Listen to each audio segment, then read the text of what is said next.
This article is by Jeff Witzeman, and this is from his Substack. The article's name is Leaving the Psychopaths.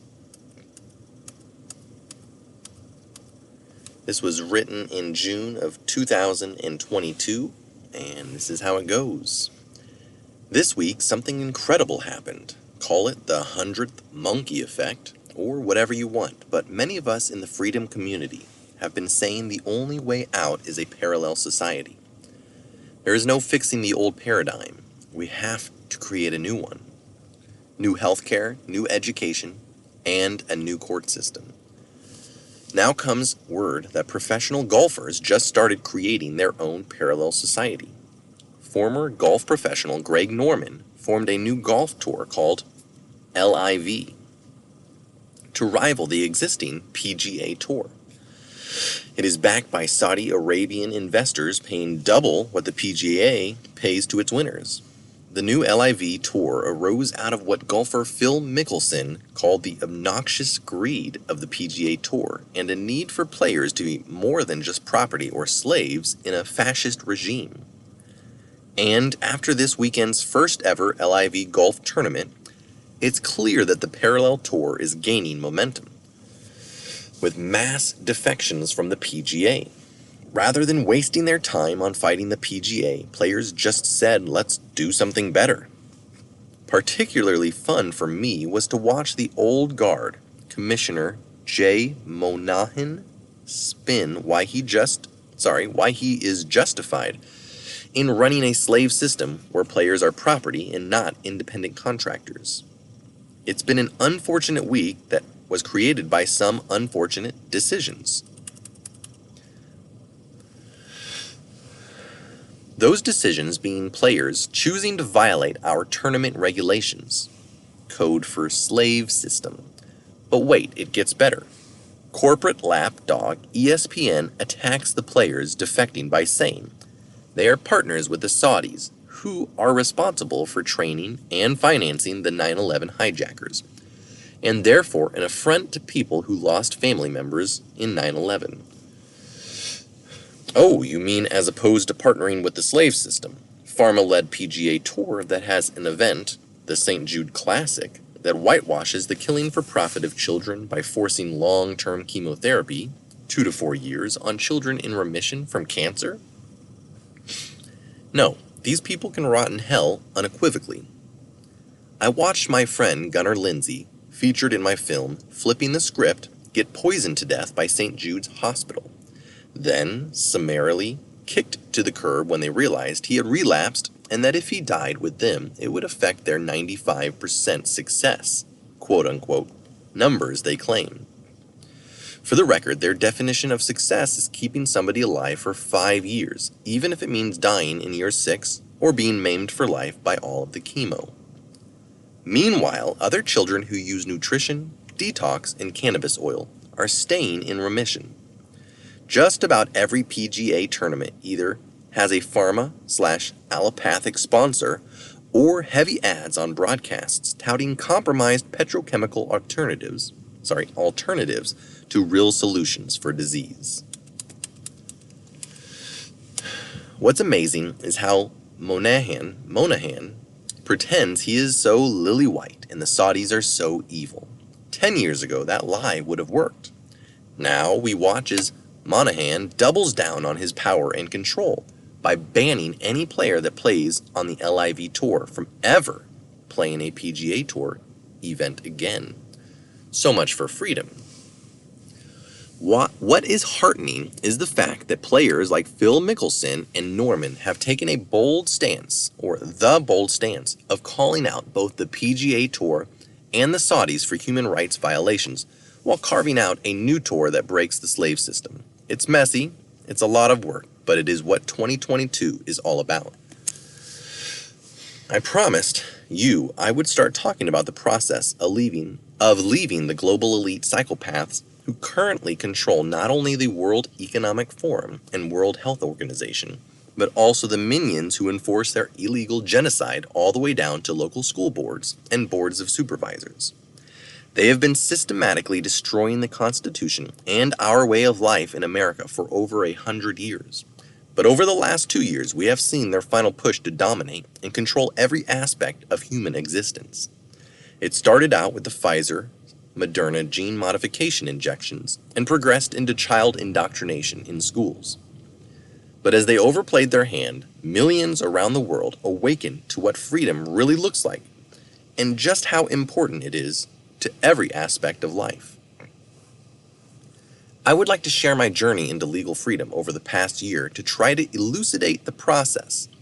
And make no mistake about it, freedom from the psychopaths, wherever they exist, whether it be the government, pharma, or even family systems, is a process.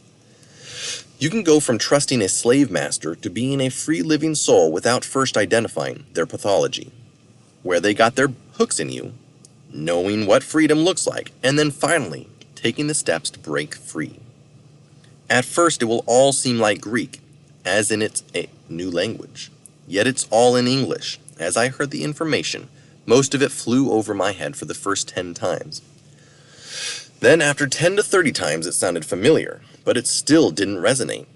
Then 30 on, it made sense, and I started connecting the dots.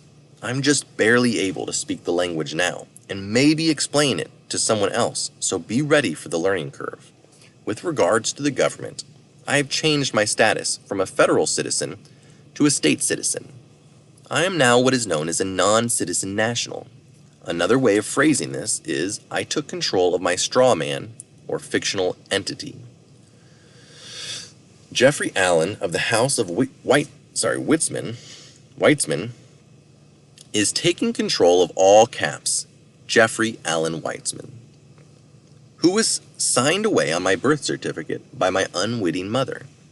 I am now a creditor, not a debtor, as I relate to the government.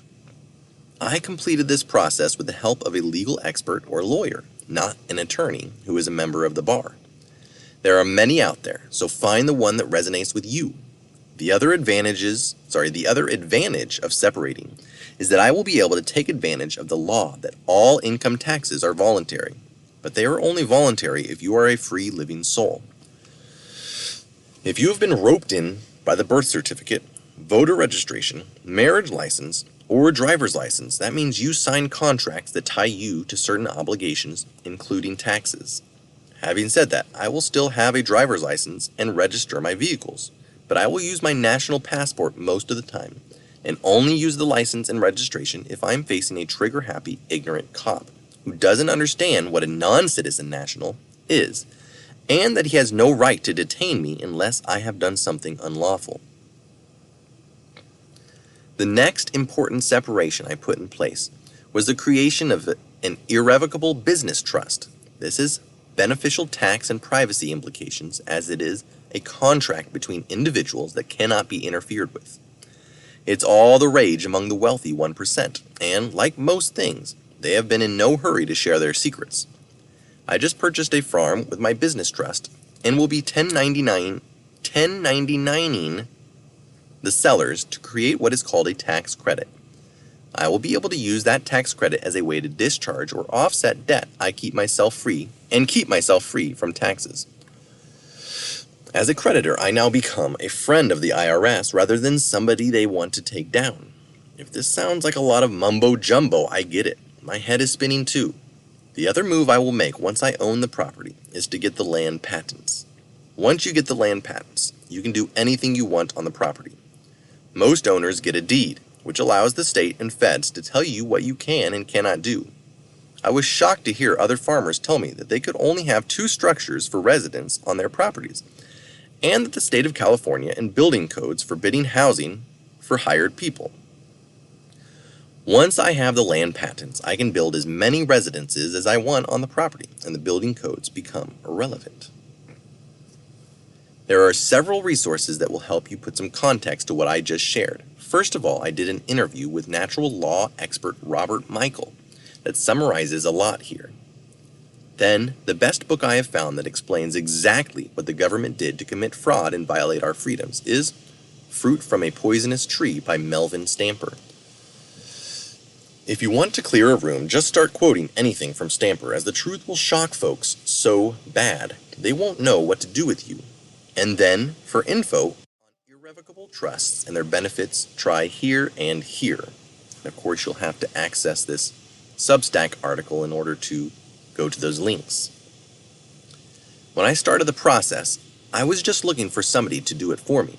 They don't exist primarily because if anyone does come after you like the IRS or the feds, you need to have the answers or know how to find them to explain case law to the bill collectors, police and IRS, and why your actions are lawful.